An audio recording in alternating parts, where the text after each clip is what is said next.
Good evening. On behalf of Four Corners Community Chapel, I am pleased to welcome you to our second session in our online forum, Who's My Neighbor? My name is Reverend David Pierce. Before I tell you about this forum and introduce to you our speaker for the evening, a couple quick housekeeping items to go over again. I will serve as our Zoom host for the evening and will try to do my best to hit all the right buttons at all the right times. If we do have any issues with internet connections, we will certainly try to resolve them as quickly as possible. The major goal of this forum is to nurture dialogue, and tonight there will be a time to ask questions. However, being on Zoom, we are going to ask you to type any questions you have for our speaker into the chat box, which can be found at the bottom of your screen. As your host, I'll do my best to get as many questions as possible into the mix. When you do enter a question into the chat box, please include your first name as well. If all goes according to plan, on your screen tonight you should see only our moderator, Steve Hill, and our speaker. Following tonight, our next session will take place on Sunday, March 7th from 10 to 11 a.m. and will feature Dr. Mays and Amjad Bajbu, neighbors from our Muslim community here in Rhode Island. Among other things, they are part of an organization called A Hope, Americans Helping Others Prosper. We hope you will join us a week from this Sunday as we welcome Mays and Amjad. Now, a quick story to set the stage for this evening. A few years ago, a friend put me on to the Tiny Desk concert series hosted by National Public Radio, where everyone from Taylor Swift to Yo-Yo Ma sings and plays their music from behind a tiny desk in the NPR offices in New York City. Recently, the series featured the cast of Sesame Street and their classic theme song, Sunny Days. Everyone probably knows this upbeat tune about a world where clouds are swept away. The adults trust the children to be able to talk about serious matters like hope, death, and fairness. And blue monsters and big yellow birds are not labeled as scary. And yet, listening to the song on NPR last week, I was caught off guard by the last line. Can you tell me how to get to Sesame Street? I think it's safe to say that Grover and Cookie Monster and Bert and Ernie all know how to get to Sesame Street, and so their question may be more for us than for them. Do you know how to get to Sesame Street? To that place where we take seriously the meaning and celebration of our differences, where we can appear not so scary to one another, where we work hard and work together to cultivate friendship and neighborliness. If ever there was a calling for the church and for the times that we are in, this must be it. And tonight, we are glad to welcome one such neighbor who is doing this work. Carmen Diaz Jusino is the Vice President and Community Development Officer for Bank Newport. She is responsible for developing, implementing, and administering the bank's Community Reinvestment Act program, which includes nurturing relationships with community-based, charitable, and nonprofit organizations, as well as overseeing the bank's work to meet the lending needs for low and moderate income communities and businesses. Before joining Bank Newport, Carmen was the Strategic Initiative Officer for the Rhode Island Foundation and spent 12 years at the Center for Women and Enterprise. To say the least, at the heart of Carmen and her work is the question of what it means to live in community with one another and as good neighbors. She lives in Providence with her husband, and they enjoy being empty nesters, but we won't tell her two grown children that she said that. Without further ado, let me turn it over now to our moderator, Steve Hill, and our good neighbor, Carmen Diaz Jusino. Dominican Republic, I was, I will say, in middle to a little bit of high class neighborhood. My father was a CPA, had a pretty good job, and life was good. My mother and my father unfortunately divorced when I was very young, and the truth is that life changed. Life changed because we moved to other communities. communities where you actually learn different things. I will say that I was young, but I was very conservative. Um, After a while there, I have to say that life changed not just for me, but for my siblings too, especially for my brother. In what sense? All the things that he was doing where we used to live was not available in this low to moderate income community in the Dominican Republic. And that's when you start to seeing differences. As I said, even when you're young. After that, my mother decided, looking for a better opportunity, to move to the United States. And the kids, we have to stay behind, and we stayed with my aunt. And that was another community that I didn't know. And at this point, I was around 16 and was going to start college. Um, it was difficult because you feel the sense of abandonment. That's kind of what you feel, because you are brought in to another place where you don't have friends, and yes, you have some family, but it's different. um, that gave me the opportunity to learn about different things. um, in that community, I learned a lot about the value of family. I learned about friendship. I learned a lot about, I would say, um, to identify needs. And I remember that as I used to go around the neighborhood and learning about the neighborhood, um, it was shaping me in a different way. And I remember very young trying to find solutions for different things that I was seeing in that neighborhood. Later on, I moved to United States, and my life was different. Actually, very, very different. Not just because I was an adult, I was 20, but at this point, I had a pretty good idea of what I want and what I wanted to do, and I felt very limited. Um, the language and everything else was it was limiting me, and I felt frustrated. However, also that gave me the opportunity of learning. And when we moved to United States, we actually were in New York. My mother is an entrepreneur. I will say a serial entrepreneur. And we have what what most of the Latinos do in New York. My mother had a grocery store, and it was very successful, was good. But for me, coming in from where I was coming from DR, and already having my degree and all that, I didn't want to be there. I felt that I can do better. So And is that what brought you to getting into the nonprofit world to start? Is that how you? actually, no, I learned about nonprofit later on in life, even though I was involved in my community in Dominican Republic, but I didn't find that in New York.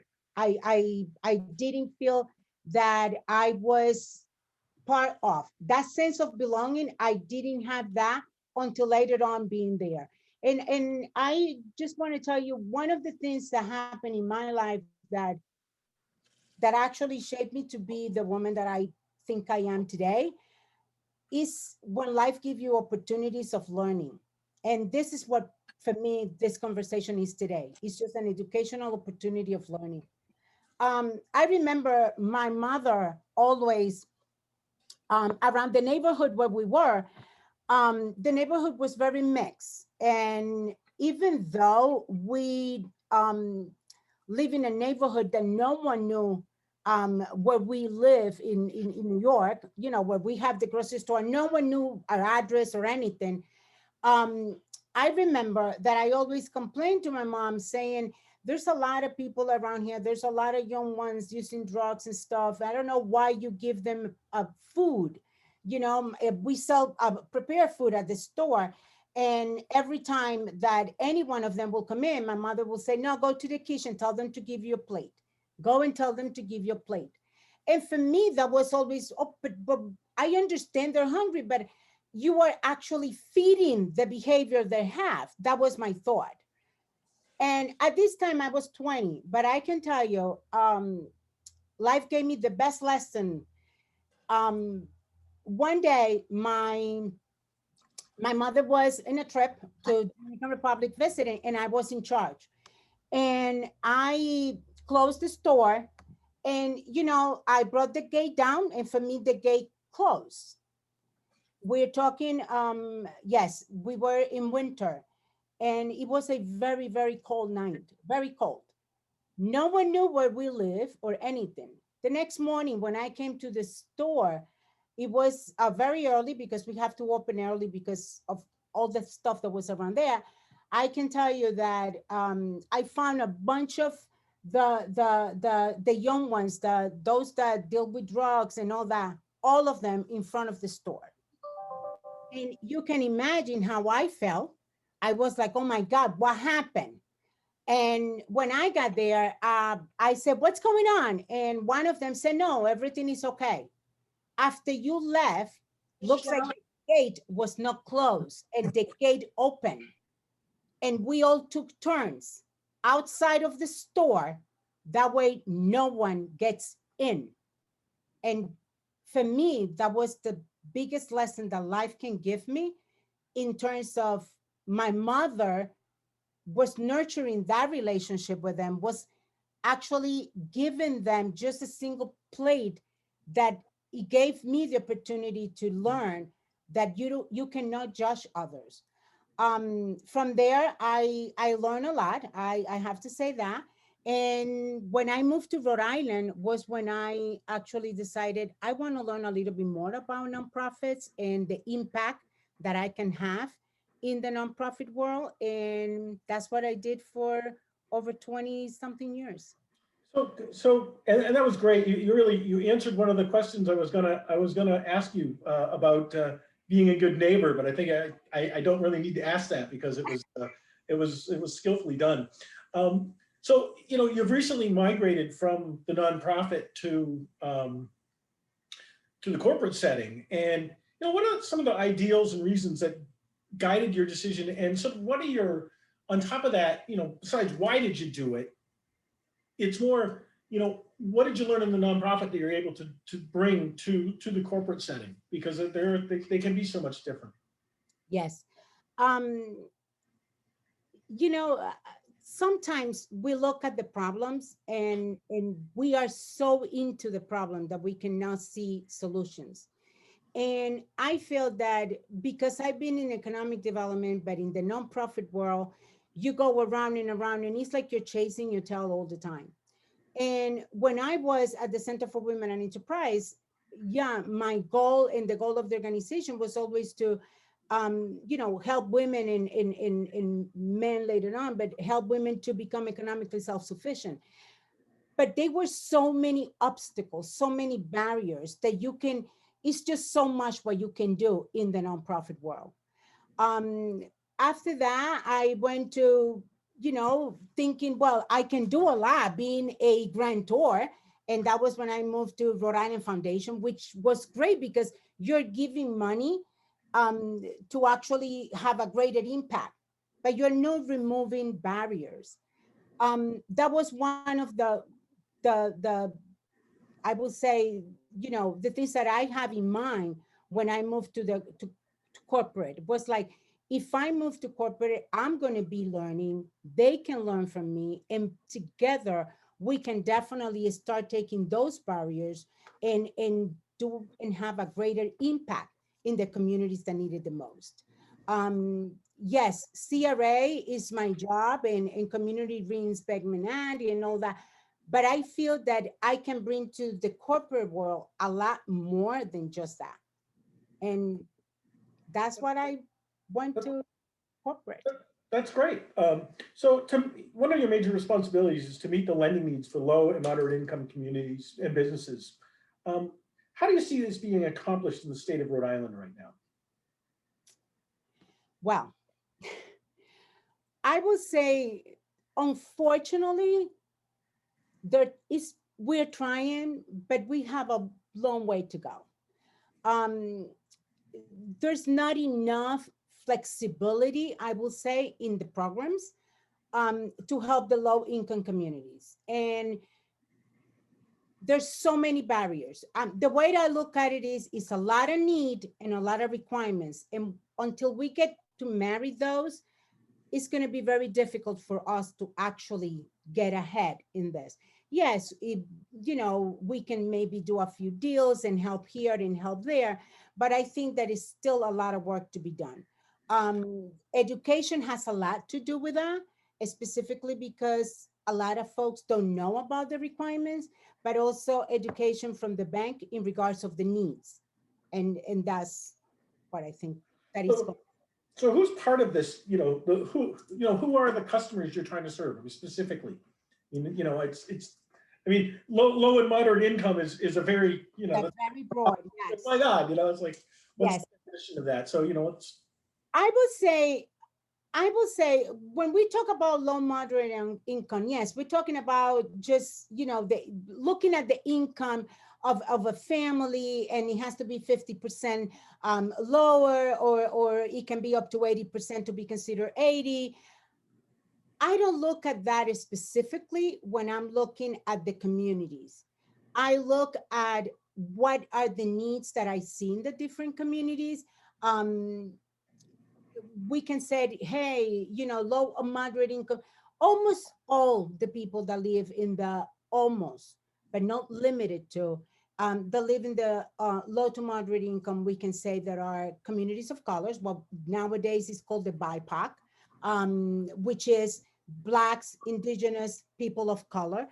However, we can also find a lot of whites, and that's what in some instances folks that we don't look at it that way. That's what I feel that it is a learning curve, but it's also a recognition that we are all mixed and we are all in this.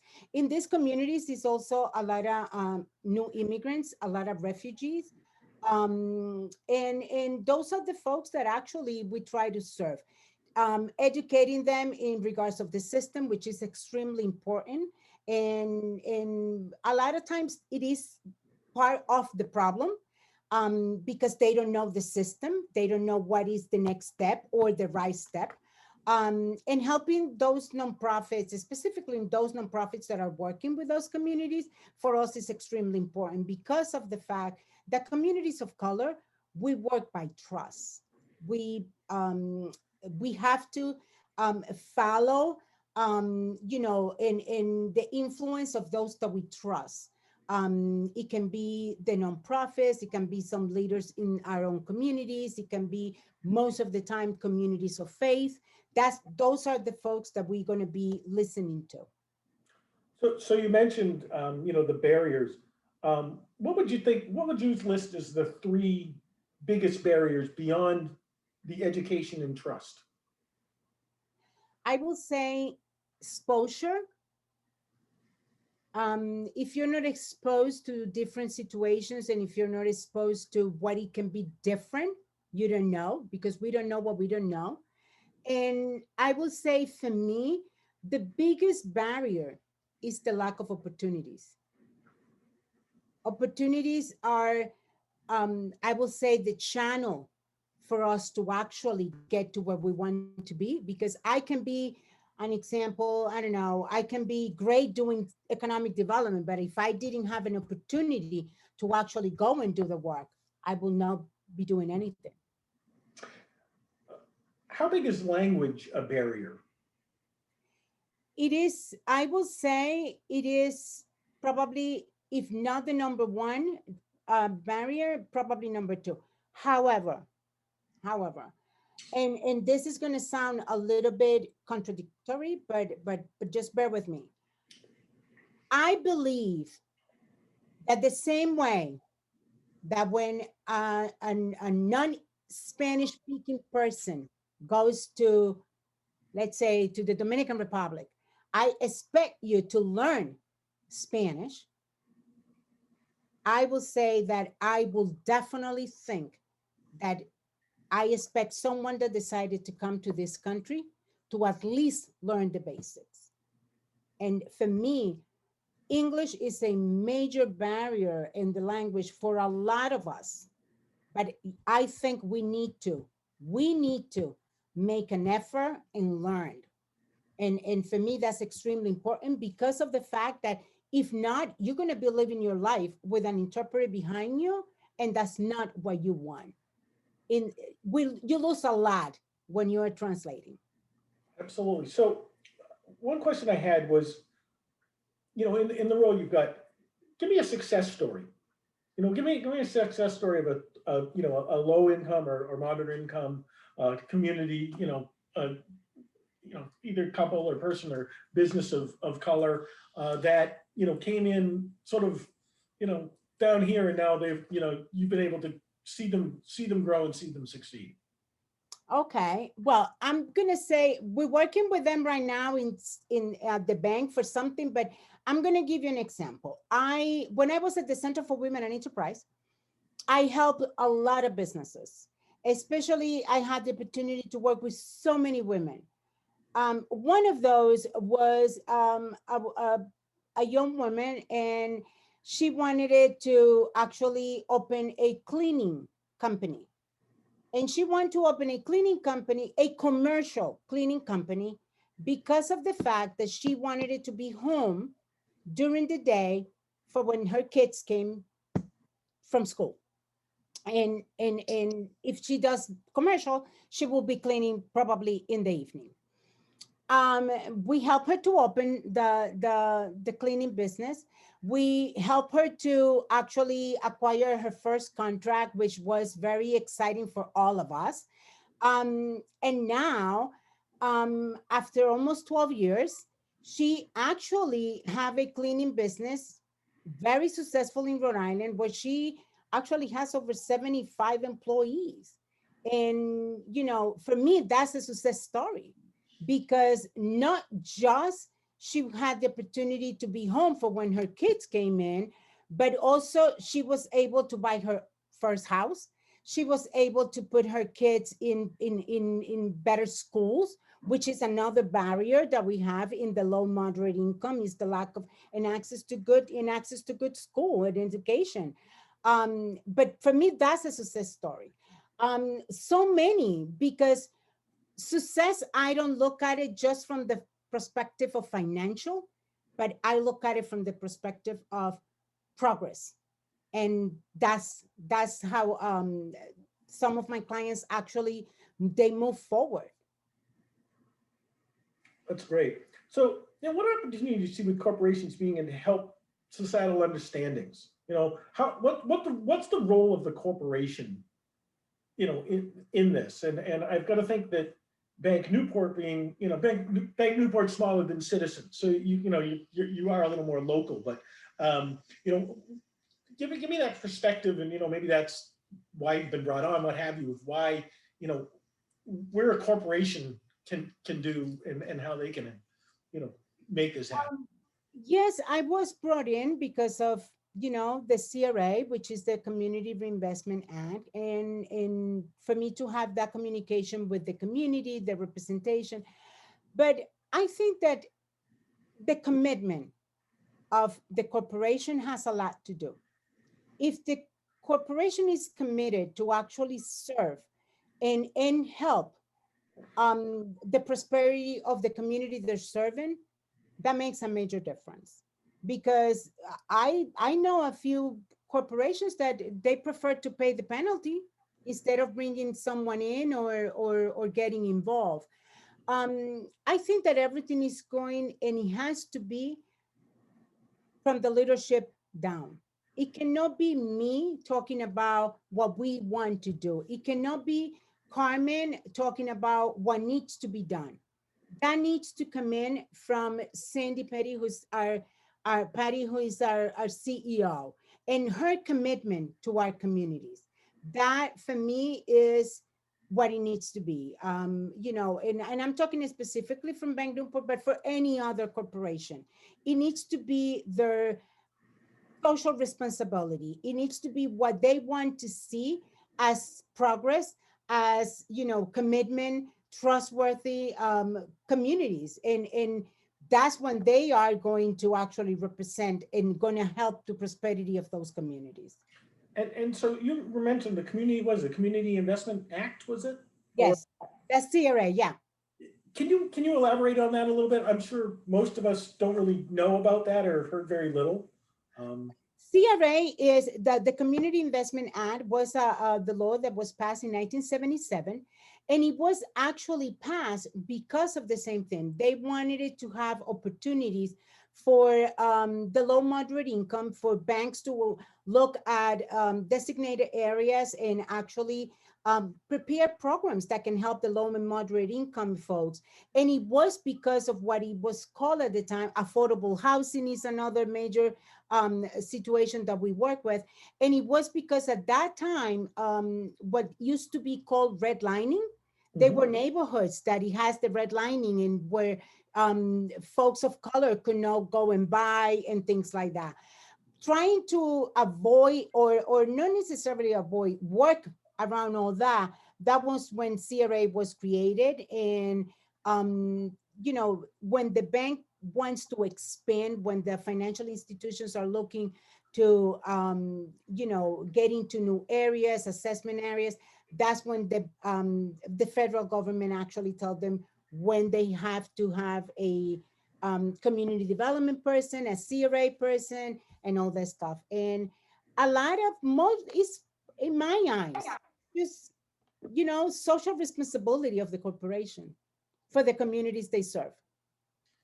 And so that's a good segue on responsibility of the community you serve. So, what wisdom would you share with a community of faith such as ours of how to be a good neighbor and how to, specifically with other, you know, other groups that we're not typically associating with. Cumberland is not the most diverse area in the state, and you tend to associate with those around you. And it's I guess my question would be, what would what ways can we what ways can we do better, and how can we help this whole process? Um, this is I will say I'm very happy to be here. Very I admire what that all of you are here and what you're doing. I think that, remember when I said exposure, that's the number one thing. If you're not exposed to diverse communities, if you're not exposed to communities of color, you don't know what you don't know. And what I would like to say is, you're doing the right thing. You're learning. This is just a learning opportunity. You're learning about us. You're learning, how the communities of color can be integrated in any other community. How can we probably learn from each other? I will say that actually this is awesome, and it gave me the idea to probably do more things like this. I like to say it in my own church, and I mentioned this before to David.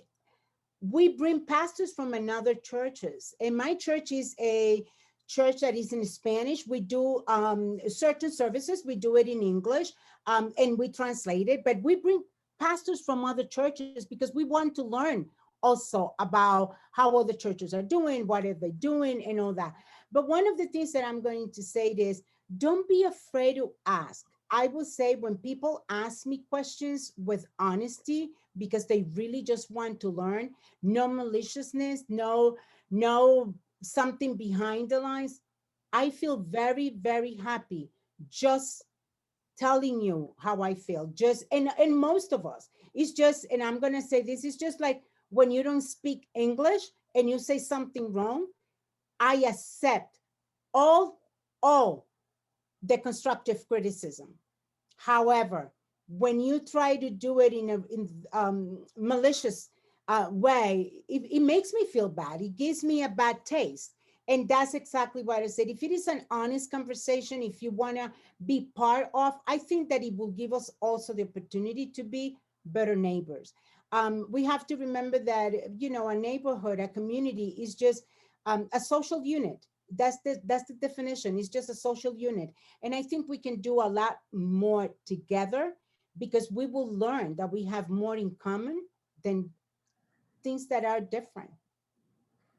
Absolutely. I will say that years ago I went to we were in Italy and went to a Easter service in completely in Italian, which a Catholic Easter service in Italian. I have no idea what they're saying.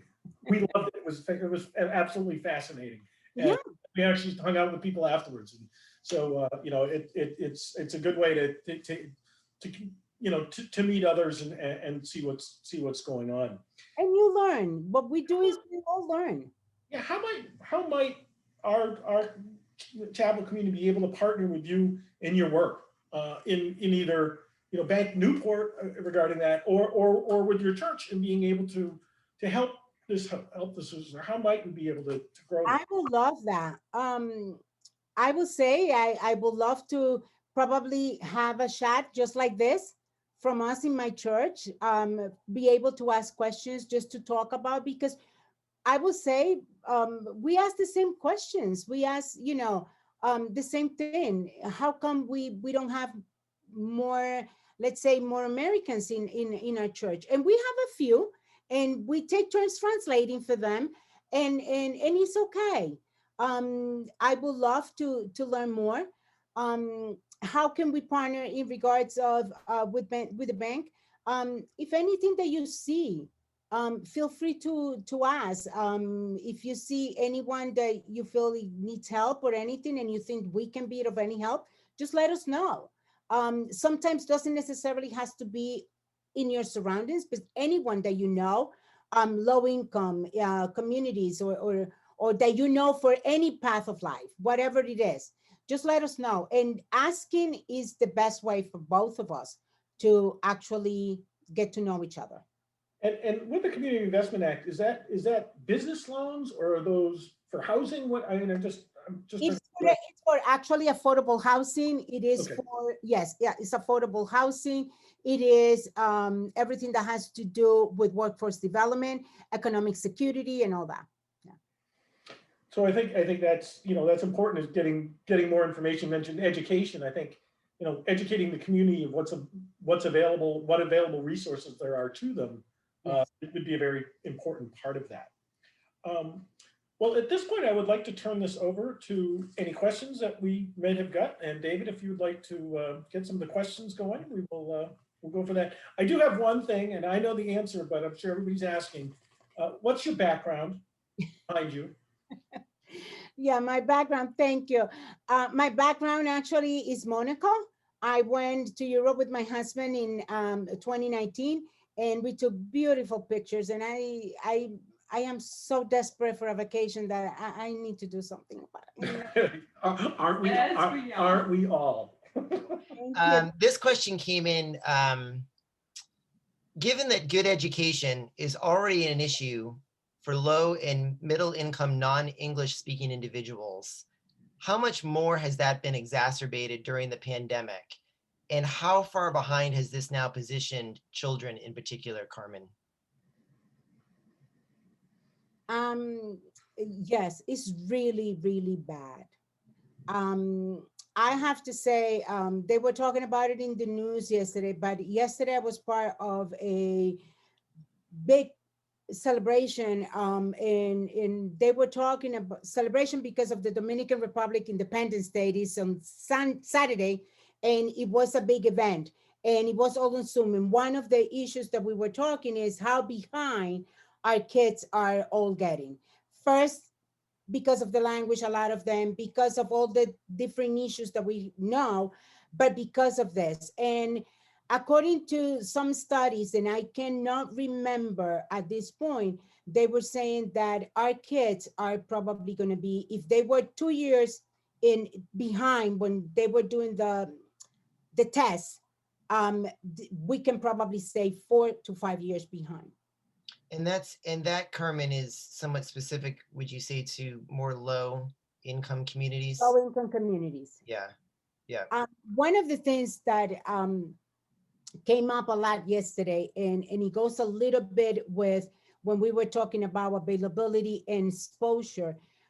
They were talking about, oh, we thought that giving the kids, a Chromebook and probably a hotspot and just go and do it was ed. No, most of those kids are by themselves at home. A lot of them, they have to take the Chromebook and whatever and go to a daycare or, a family child care provider that probably doesn't even know that this is a month. That's an issue, but that's the reality because their parents are those that are most of the time the essential workers because they clean, they are at the grocery stores, they are at the retail stores that needs to be open, and that's a situation that we're having. I'll chime in on that because I'm involved in rural internet issues Yes. and urban issues regarding access. Is that you can give the people all the internet and the equipment they want, but you have to have somebody that understands how to make it work and how to use it. And that's probably one of the biggest challenges that have been happening to the low income communities throughout the country. So I apologize, but it's something that I deal with on a daily basis and Yeah. fairly critical. It But makes me think, also makes me think that there may be a real opportunity on the other side of this pandemic for uh, good mentoring and tutoring in low income communities. There's going to be an increased need for that. And when we talk about ways that we can partner with one another, that may be a real opportunity for a community like ours to kind of jump in that water, particularly on the other side of the pandemic. So, That would be great. And one of the other things that came up a lot was, and I don't know if they're going to do anything about it, but they were saying in regards of creating and utilizing a lot of the faith-based organizations for after-school programs, yeah, looking for yeah, mentoring, all that stuff. Yeah, it was yeah, mentioned. Yeah. yeah, yeah. Uh, Pivoting a little bit, Carmen, this question came in. Could you explain redlining in more detail? And specifically, what measures are being taken to counteract it or move in the opposite direction? And I'm going to assume that that question may be really targeting Rhode Island. But in general, can you speak a little bit more to the redlining effect? Yes. The redlining was in just bear with me for a minute. I'm trying to explain it the best of my abilities. The redlining was um the line that it was drawn in all the maps in the neighborhoods where blacks and people of color was not allowed to buy homes. It can be that an example, let's just use an example. Let's use your community in Cumberland. Let's say we take Cumberland and we take certain parts of it. When we are putting the map together, we are actually putting red lines where communities of color are not allowed to get a mortgage or anything. And that was in the 70s. But according to some studies that came out no long ago, they are a lot of states in United States that still have redlining, and Rhode Island is one of them. Mm. And that means an example, let's say I want to buy a house, I don't know, in East Greenwich, or just for using an example, it will be very difficult that I can get, not impossible, but it will be very difficult for me because of that reason. I will have to get, I will say, I have to jump a lot of hoops for me to be able to do that. Mm. But that is what redlining means. And that was one of the things that with the CRA, they were trying to actually, finish. Redlining also they used to it to mark also the places where they want the communities of color, closer to the mills, closest to the railroads, places like that. They used to mark that. Do That's you, kind of what the redlining came up to. in your work at the bank, do you see Rhode Island as making progress in eliminating that red line? I will say yes, we do have a long way to go, But I see that with the different programs that different banks are trying to put together, especially for affordable housing, Mhm. in trying to get more affordable housing and working with affordable housing, I think that the intention is there. Let's say the intention is there. um I know we do need a lot more, but at least I know that the intention is in there. I'm going to just give you an example, and I'm going to speak for my very personal perspective, and from what I'm doing at Bank Newport. When I came to the bank, one of the things that they asked me was, how can we help communities of color in regards of how can we help a little bit more communities of color to be able to get, and to buy the first house. um I don't believe I have all the answers. I was able to buy my house. This is my third house. I didn't have, when I bought my first house, I'm not going to say I have a lot of problems, because I did have good credit. I had my down payment. I did all, I did everything that I have to do. But not everyone has that opportunity. And what I'm doing is I actually created a survey, and I'm putting together actually three right now. We have one on March 10th, one on Monday the 15th, and one on the 16th, with communities of color, one with blacks, one with Africans, and another one with Hispanics. I'm going to ask them about which ones are the barriers that you have to buy your first house. Mhm. That way I can bring the information to the bank, but not because I felt like it or I heard it. No, those are the barriers that they are identifying. Mhm. It can be the down payment, it can be the credit, it can be so many different things. But I'm trying to put together focus groups. That way I learn from them, and I can bring that information. And that way the bank can put together a very comprehensive program that maybe can help some folks to attain their first house. This next question is probably a bit related to that, but maybe an invitation to expand a little bit. You mentioned that there was a lack of education among at the corporate level, a sort of misalignment, if you will, at the between between what needs to be done and government understanding and corporate understanding of what needs to be done. And so the question is this: what what kind of education does the corporate world, and specifically the corporate bank, need to get still in order to accomplish its work of meeting the lending needs of low-income communities? One of the things that I said at the bank when I actually was interviewed is that you probably think you know the needs of the community, but unless you are in that community, you don't. Mm. And for me, that is a um, it is a missed opportunity for both. Folks think that maybe if we create a program and the credit needs to be X, um, how come they don't come? How come they don't take advantage of that? Or how come they don't, we cannot get the program out the way that we want? Well, because you don't know what actually the community needs, or because you don't know the situation of that person. Like, I'm going to just say an example. A lot of times I am part of a roundtable that our Treasure magazine put together in regards of financial capabilities, which is financial literacy, right? To bring that to all the schools, to bring that to the small businesses and all that.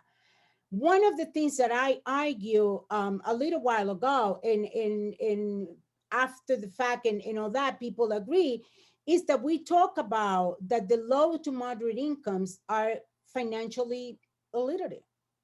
Mm. I don't think they are. Mm. And I can tell you from my own experience, is that it's not that they are illiterate in regards to financials. Most of the time is that they don't have it. And that's the problem. Mm. And we want to asked them to go and take a class to learn how to budget. Yeah, but how am I going to budget? My budget is $100, but I just make 75. It's not that I don't know how to. Actually, I feel that they know better than anyone because they take from Paul, pay Peter, and do this and do that. And they try to manage as they go with the amount of money that they bring, because most of them are in a salary that is the minimum wage and all that stuff. That's why I think that it is a misunderstanding. It is a miseducation. It's an opportunity that we have to actually learn. I brought a deal. I'm going to give you another. I brought a deal to the bank for a single mom that wants to open a business. She just need $5,000. Any one of us can go and put what, $20,000 in a credit card without even thinking. She needs $5,000, and actually $5,000 counting working capital. Okay, I tried to get that money from the bank, and the bank, no, they don't do $5,000. We have to go through other sources. We went to a micro lender, and I was able to help her to get the $5,000 because she's a web developer. She just need a good computer. Right. And those are the things, is actually learning the needs of our communities and how can we help them to take the next step. But to your point, so the 5,000 was too low. yeah. Yes, no bank wants to give you Yeah, 5,000. bank wants to only get 500,000, not Right. 5. Exactly. But if you're in a low income community, I heard a great story this past week about a church that came across $150,000. I think that was the amount. It's about $150,000. And they set up a program of microloans.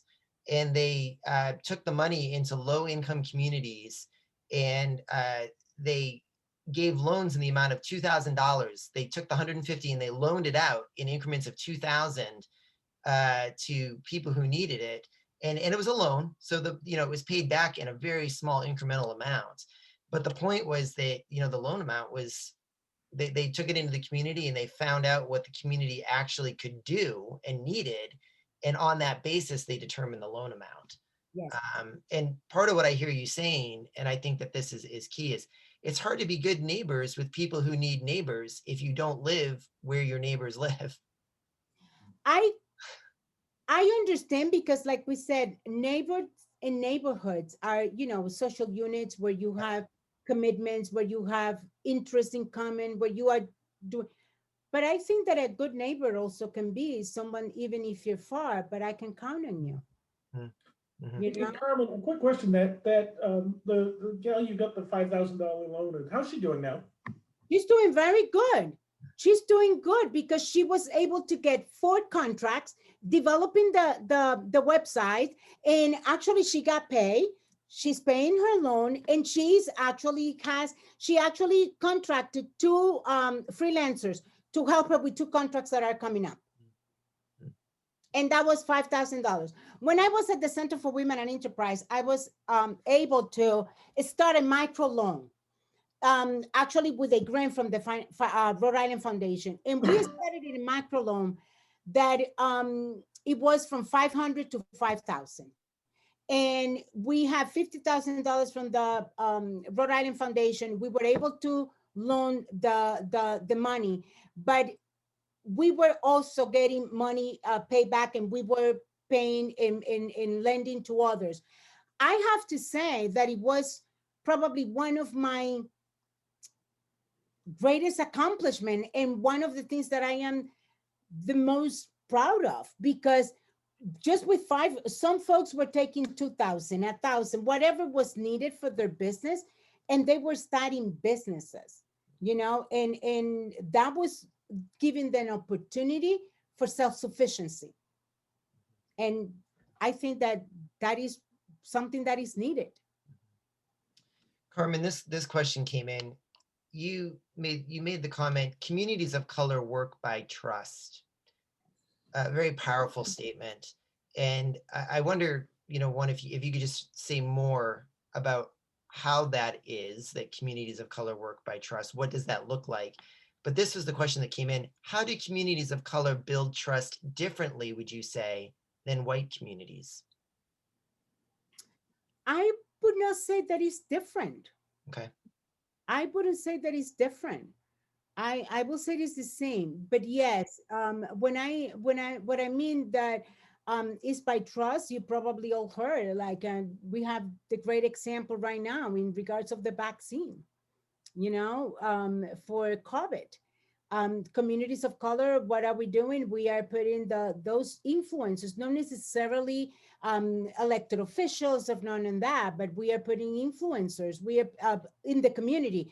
An example, my pastor, he was having his vaccine today, and he put it in. We have a group in for the church, and he put it in there. That way, everyone can see that he was doing it, because we trust him. People in the community that are respected, those that are not necessarily, like I said, elected officials, but are those leaders in our communities, those servant leaders in our communities, we listen to, and we are bringing them to the forefront. That way, in a lot of times, we follow what they said. Why is that? Um, it had been a lot. It's a lot of distrust in regards of a lot of things that happen, especially when we talk about government, and it's unfortunately to say, but it is, the number one piece why communities of color don't trust, because of situations that happened in the past. Right now, as we all know, the racial injustices that are going on. And we talk about it, and we cannot say that they're not happening. They are happening. It's a concern for everyone. I am a mother of two, and I want to talk to my kids every night. I want to know that they're safe and they're okay. And it is one of the things that happens in the communities of color. Like I said, we go by trust. We trust someone, and probably is also, it can be their pastor, it can be anyone in our communities, um that do you trust, and that's how we operate a lot. It it sounds almost in a way, Carmen, that trust is more inherent in communities of color. I'm not sure that I would say that trust is a given necessarily in white communities, in predominantly white communities. And I wonder what the lesson is that we can learn about trust from the colored community. I will say that it's earned. It's what? Earned. Earned. It's earned. Yes, It's earned. I will In say that. order. And one thing that I have to say is that when you have, and I'm going to speak more for my community, what is now called the Latinx, um, we we definitely trust, but don't break that trust, because it's very difficult to get it back if you Mm, do. mm, mm, mm, Yeah. mhm. Let me check our questions. So Carmen, I want to follow Yeah. up with that.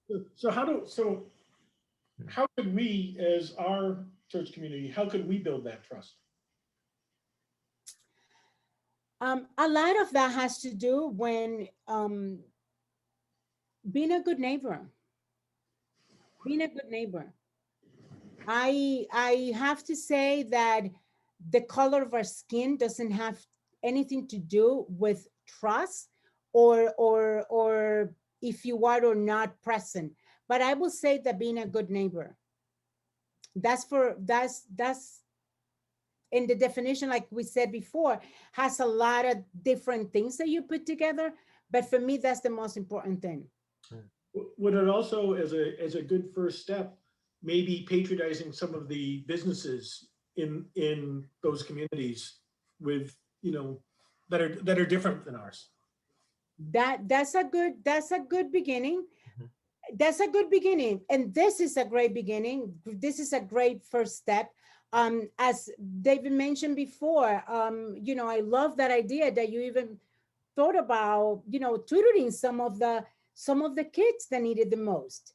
you know um Sometimes becoming a big sister, just you give exposure, sometimes even a big brother. I mean, is it's having the opportunity to get to know each other, that open doors, and that gives trust.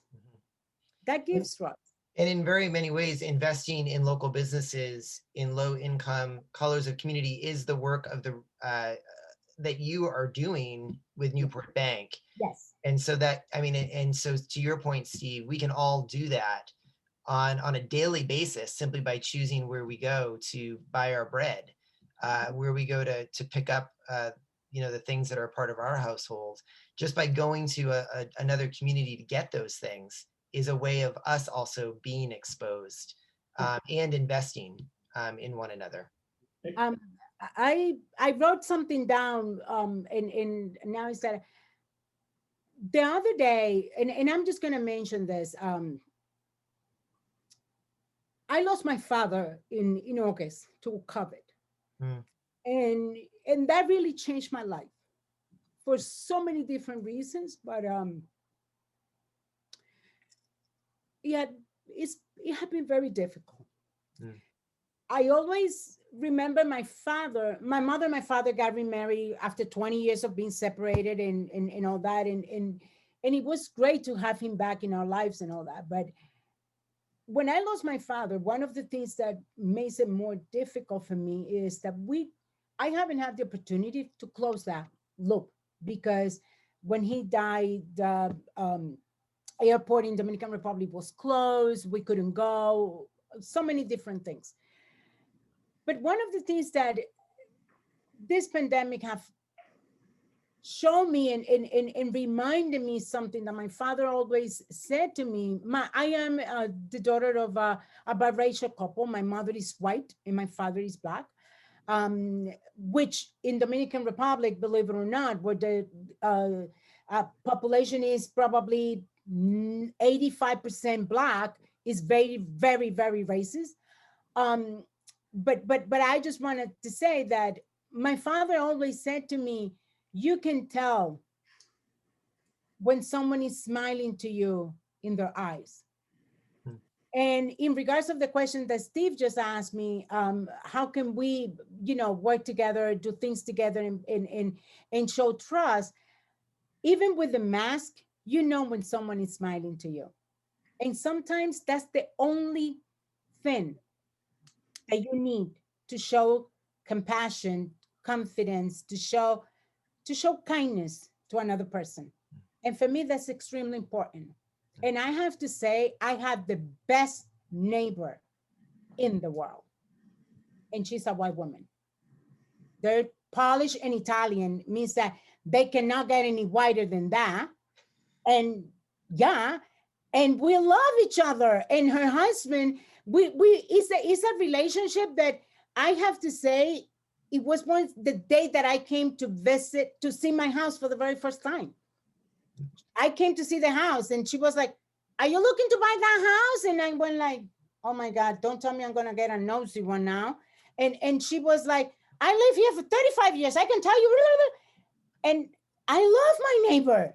I mean, for me, that was one of the things that attracted me to the house more than anything. Just to know that I have someone that I can count on.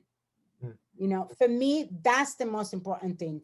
I feel that kindness, caring, showing that you care, even just if it is just to know that I'm okay, for me, that's extremely important. It show a lot, not just during the pandemic time, but all the time. I have to say that when the pandemic started, I was interviewed for something, and one of the things they asked me was, what was one of the expectations I have in regards of the pandemic? And I said that we remember what humanity is and kindness. And I really hope that that's something that we all bring back: humanity, kindness with one another. Carmen, I think that's a good last word to send us out on tonight. And as we wrap up, just a couple things. One, someone put into the chat box that they actually have someone who needs a website upgrade and is wondering if you might share the name of the woman who Oh, started the definitely. website business. And Definitely. that'd be great. If you would email that to me, I'll get that on out to the person who's requesting the information. I will. And someone else actually mentioned that they would love to be able to bring their daughter who speaks Spanish to your church. And Oh, I I wonder if love you'd that. also be willing to share the name of your church. Definitely, I will do that. I will send it all to you. And Terrific. I can tell you right now, I'm doing almost everything by Zoom because I have my 80-year-old mom with me and I don't want to bring her in person to church. Sure. Even though she's getting her second shot tomorrow, but that's okay. Sure. But no, but yes, I would love that. That'd be And my great. church just started a service in English, and I can also send you that because of the young ones. You know, some of the young ones they prefer it in English and all that, but we the old school we go in Spanish.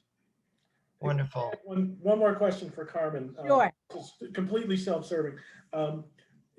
Can I get a good Dominican restaurant in Providence or nearby? Because I've been trying to find one. Oh my God, yes, I can tell. I can send you. I a knew few- you would. I knew you would have one. No, I no, know. I think there's more than one person on this call who would like the name of that restaurant, Carmen. So go ahead. What is it? I will send her a few Okay. names Great. that you can definitely get good food, and that you can feel very comfortable going and all that. I really want to say thank you. This had been great. Thank you for the opportunity for me to share my story. I mean, I am just um, another immigrant trying to live the dream in United States. I have lived in United States longer time than I live in Dominican Republic. And like my two kids said, Mom, you cannot go anywhere. We're staying here forever. And I go like, okay.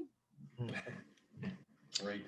Well, friends, just a reminder that our next session for Who's My Neighbor will be on Sunday morning, March 7th at 10 in the morning. It's a different time slot, but one that most of us should be pretty used to. So it'll be Sunday morning, March 7th at 10 in the morning with Mays and Amjad Bajbu. And so I invite you to join us again. Carmen, we are so grateful for your time with us this evening. We bless the world and God for the memory of your father. And thank you for sharing your story and your work with us. Go in peace and good night. Good night. Thank Good night, you. everybody.